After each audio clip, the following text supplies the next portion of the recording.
So what's going on, YouTube? Welcome back to the JeffMan316 Pop Culture Reporter channel. I'm your host, as always, JeffMan316. And you might be asking, why did he break out the cool gold jacket? Because this is a special year-end video.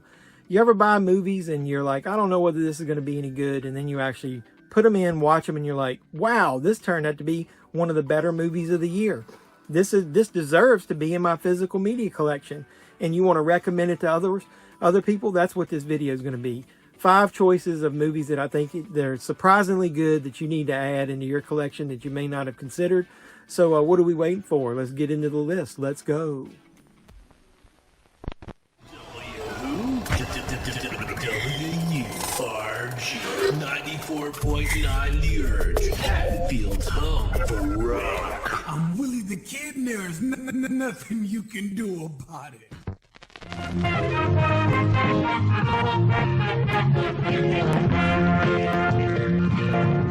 So I said 5 in the intro, but I'm going to cheat and I'm going to give you a 6th one because there's a movie that got a lot of hate this year, and I think people need to give it at least one more consideration and try to watch it.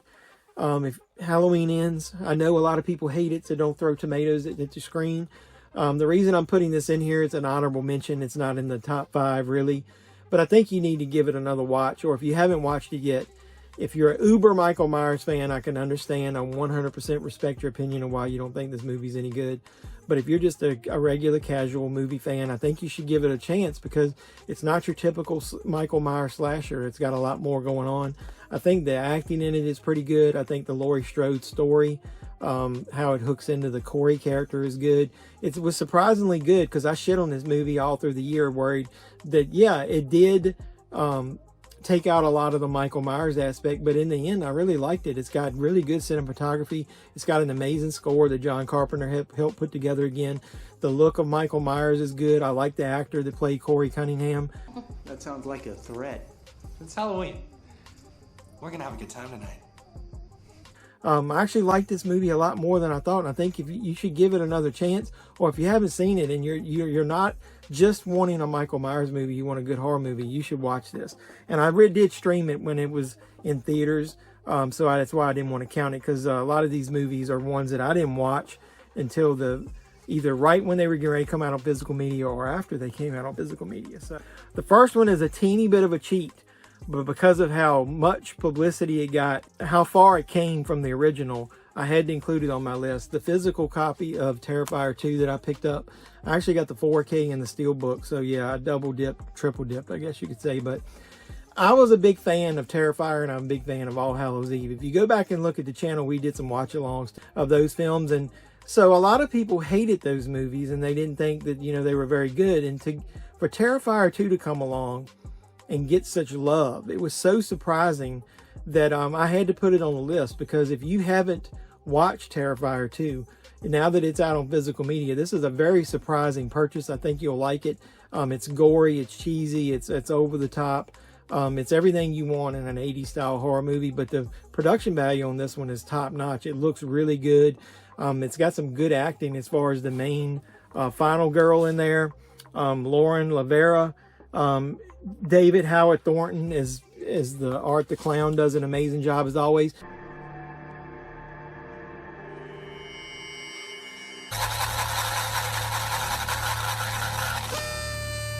Sir, if you're gonna put that in your mouth, you gotta pay for it. But I love the other two. I love All Hallows Eve and I love Terrifier. So I'm like, where you guys been? Why did you think this one was so much better? It's just more of the same with a bigger budget. I love all 3 of them, and so I'm glad to add this to the list, and I wanted to include this. If you haven't bought this on physical media, it's surprisingly good, and it looks good as well. So the next 2 movies are going to be, actually 3 are ones I reviewed on the channel, were surprisingly good. They just came out of nowhere.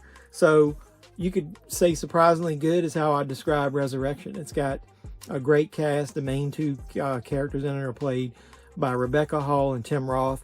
I reviewed this recently. I highly recommend it. I watched it originally on streaming on Shudder, but then I bought it immediately. It's a really good movie. It plays out well, except the final act, I said in my review, it's got a little A24 style to it. So casual moviegoers might not like it, but if you're a movie buff and you like good acting, you can't get much better than the acting of the 2 leads in this. I've missed you so much.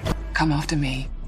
come after my child, I swear to God, I will kill you. I thought it was really well done, a really good pace. It'll keep you on your seat for the very first, couple of acts. And you may get turned off by the last act, but I think if you stick with it, you'll like it. So that's a great, cheap physical media pickup that's surprisingly good. And that's the theme of this, surprisingly good. So Fall, I reviewed this on the channel. Had no expectations with this one whatsoever. I was like, how can they make a movie interesting about two girls that climb a tower and get trapped 2,000 feet in the air for like an hour and 40, 50 minutes, whatever it was? How can they make that interesting?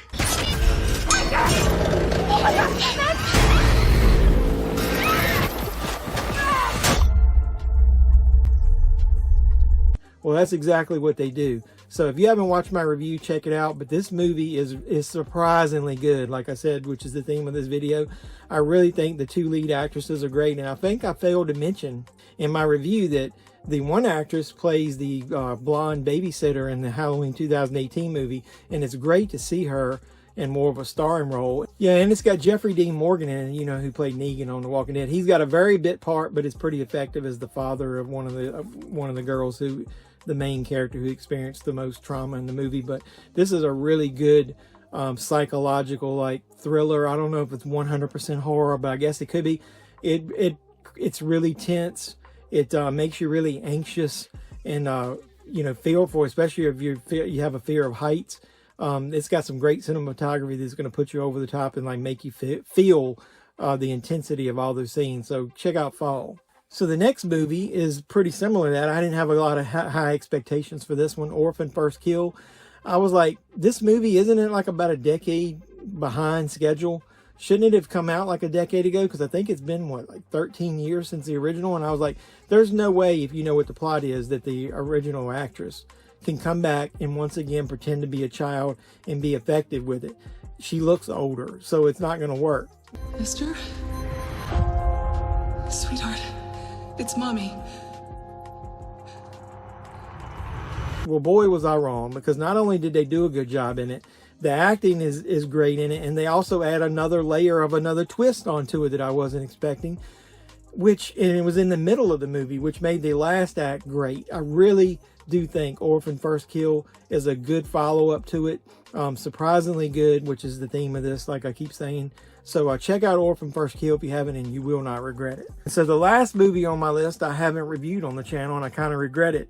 So because I wished I had. It's a movie called Watcher. I originally saw this on Shudder, and as soon as I saw it, I went out and bought it, and I watched it again recently on physical media. It looks great on Blu-ray. Maika Monroe, she's one of my favorite actresses. She was in It Follows.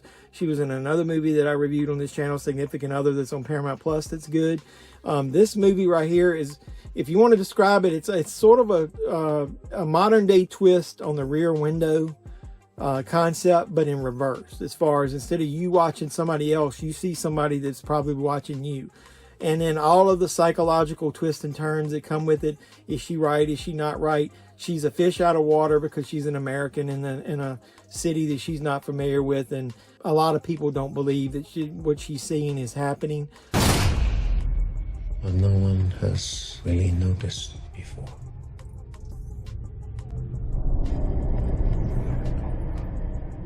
So she is a really great actress. She does a really good job in this.